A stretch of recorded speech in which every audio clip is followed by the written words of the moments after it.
Bonjour à toutes et à tous, bienvenue dans cette vidéo où nous allons présenter sommairement le site Istri.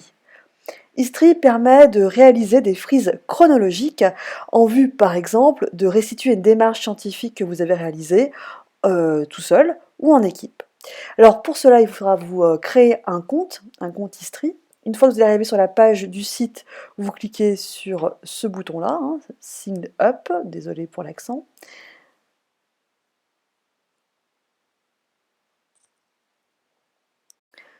Vous arrivez sur cette page où vous allez vous enregistrer.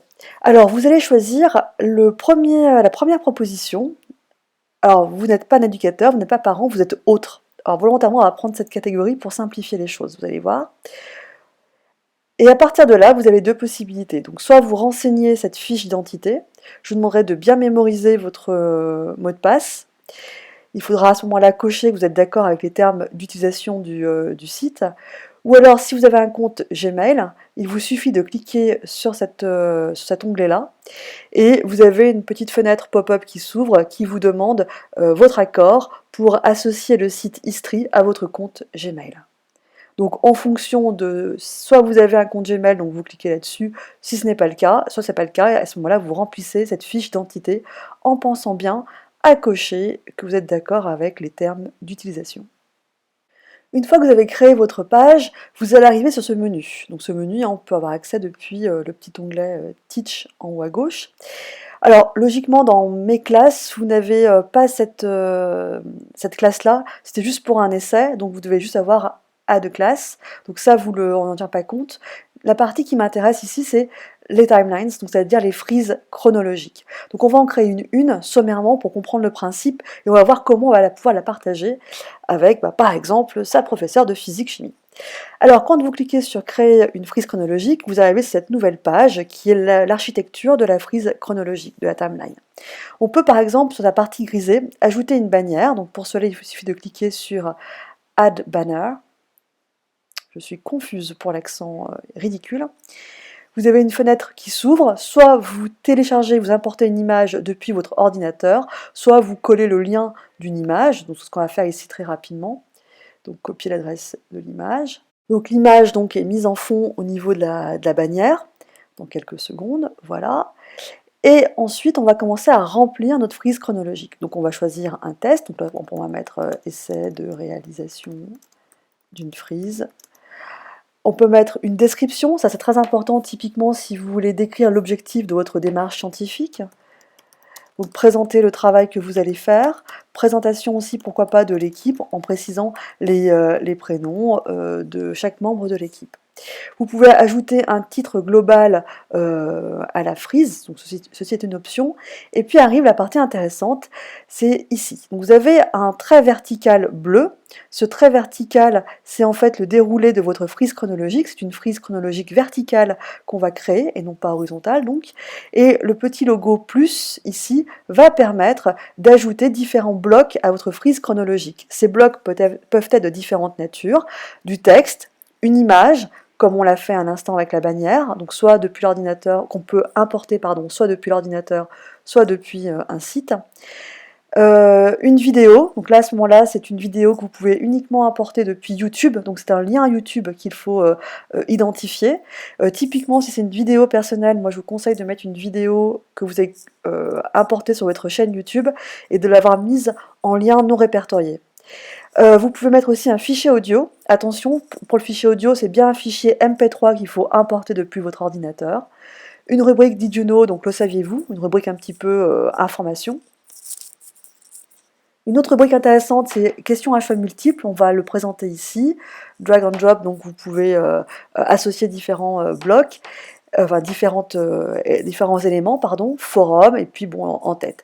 Moi, ce qui m'intéresse, c'est surtout texte, image, vidéo, audio, did you know, et puis le choix multiple. On va surtout s'intéresser à ces éléments-là. Donc, par exemple, texte, il suffit de simplement taper un texte, donc ça peut être la présentation de ce que vous allez faire, à quel moment vous l'avez fait, etc. Je vais rajouter un autre bloc, donc on va cliquer sur le plus. Donc, image, par exemple, et donc on va ajouter une image depuis l'ordinateur, donc à noter que là, mettre un lien n'est pas possible, hein, contrairement à ce que je venais de dire il y a quelques secondes auparavant. Si vous ne voulez plus finalement mettre ce bloc, en mettre un autre, vous voulez le supprimer, il suffit de cliquer tout simplement sur la petite corbeille qui est en bas à droite du bloc. Donc on vous demande si vous êtes sûr pour supprimer le bloc que vous avez créé. Ensuite, vous pouvez ajouter une vidéo, c'est ce qu'on va faire. Donc typiquement, on vous demande de coller le lien de votre vidéo YouTube. Donc hop, par exemple, on en a préparé une ici. Donc c'était une vieille vidéo de présentation Istri. Donc je vais en haut, je copie le lien de la vidéo qui m'intéresse, je retourne dans Istri, je colle, et là on se rend compte qu'une miniature de la vidéo apparaît. On peut ajouter aussi un descriptif si on le souhaite. On peut ajouter un fichier audio. On vous demande automatiquement de mettre donc un fichier importé depuis votre ordinateur. La rubrique Did you know, donc ça peut être une image plus du texte. L'autre partie qui m'intéresse, c'est la question à choix multiples. Donc ici, pareil, vous pouvez mettre dans votre question quiz une image. On va mettre donc ici l'intitulé. Donc par exemple, quel est le prénom d'Einstein? On peut mettre plusieurs réponses, au minimum 2. On va mettre par exemple hop, Albert. On va en rajouter une autre pour montrer qu'on peut en mettre plusieurs. Et il faut aussi impérativement choisir là où les bonnes réponses. Donc ici c'est Albert, donc on va tout simplement cliquer sur le petit tic là qui est à gauche, qui devient vert. Donc ça indique ainsi au logiciel, au site, que la bonne réponse c'est celle-ci. Vous pouvez aussi ajouter un commentaire pour expliquer, par exemple si la personne qui consulte votre frise met une mauvaise réponse, vous pouvez donner une explication sur la réponse attendue. Vous pouvez aussi ajouter à la fin rajouter une petite conclusion. Par exemple, ça peut être le bilan, ça peut être une validation sur un résultat attendu, etc. etc. Donc pareil, vous pouvez mettre une image avec un texte, pardon, d'accord. L'image n'étant pas obligatoire. Donc je supprime cette rubrique puisque ici ça ne m'intéresse pas. Et une fois que c'est fait, on clique en haut à droite sur View Timeline. Alors, donc si tout va bien, ça fonctionne, et là on nous dit quoi? On nous informe qu'il y a une rubrique, un bloc, dont les items ont été remplis de manière incomplète. Donc il suffit de faire défiler la frise chronologique, et le bloc qui ne va pas est encadré en rouge. Ici c'est le bloc de fichier audio, puisqu'on n'a pas importé de fichier audio. Donc soit on le fait, soit comme là ça ne m'intéresse pas, on va tout simplement supprimer ce bloc. On peut se dire, ah mais finalement, je veux réajuster les blocs, donc il suffit tout simplement de cliquer sur la double flèche avec toutes les 4 orientations, et de maintenir ce bloc pour pouvoir le déplacer avant ou après un autre bloc. Une fois qu'on a notre timeline qui est dans le bon ordre sans erreur, on reclique sur View Timeline. Voilà, donc voici la timeline telle qu'on pourra la partager. Et il faut ensuite cliquer sur Share Timeline. Et on m'indique en haut que notre frise chronologique a été partagée avec la communauté Istri, et donc on peut donc la rendre accessible à tous.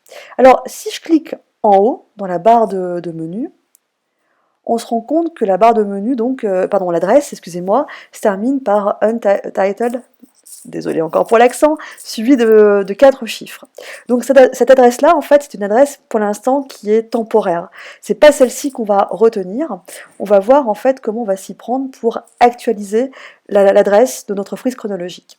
Il suffit de cliquer sur Teach, en haut à gauche. Et là, on voit que dans nos frises chronologiques, la frise chronologique qu'on vient de créer apparaît. On reclique dessus. Et cette fois, si on regarde la barre d'adresse, on se rend compte que la barre d'adresse a été actualisée.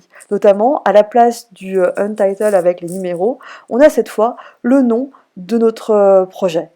D'accord? Donc c'était le nom qu'on a mis dans le titre du projet. Donc c'est cette adresse-là qu'on va copier. Et c'est cette adresse-là que vous allez donc me faire parvenir, si vous travaillez avec moi, pour me donner donc accès à votre frise chronologique.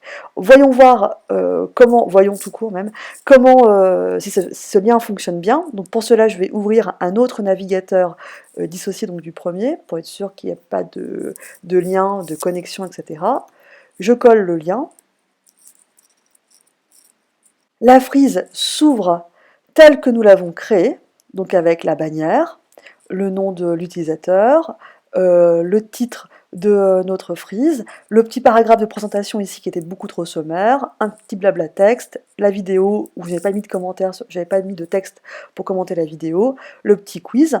On peut voir comment ça se passe. Donc quel est le prénom d'Einstein? Je vais mettre Homer, qu'est-ce qu'on met? Ah, c'est rouge. Je vais mettre Albert, c'est bleu parce que c'est ni rouge ni vert. En revanche, si je décoche Homer, c'est bon, j'ai bien répondu. Donc tout va bien. Et le dit Juno, bon là je n'avais pas complété. Donc c'est cette adresse-là que vous allez partager avec moi pour que je puisse avoir accès à votre history. Et donc là on se rend compte qu'on peut y avoir accès sans avoir besoin de se connecter ou de créer un compte. N'importe qui peut avoir ainsi accès à votre projet. Voilà, j'espère que vous en savez un petit peu plus sur la réalisation d'une frise chronologique via History. Je vous dis à bientôt.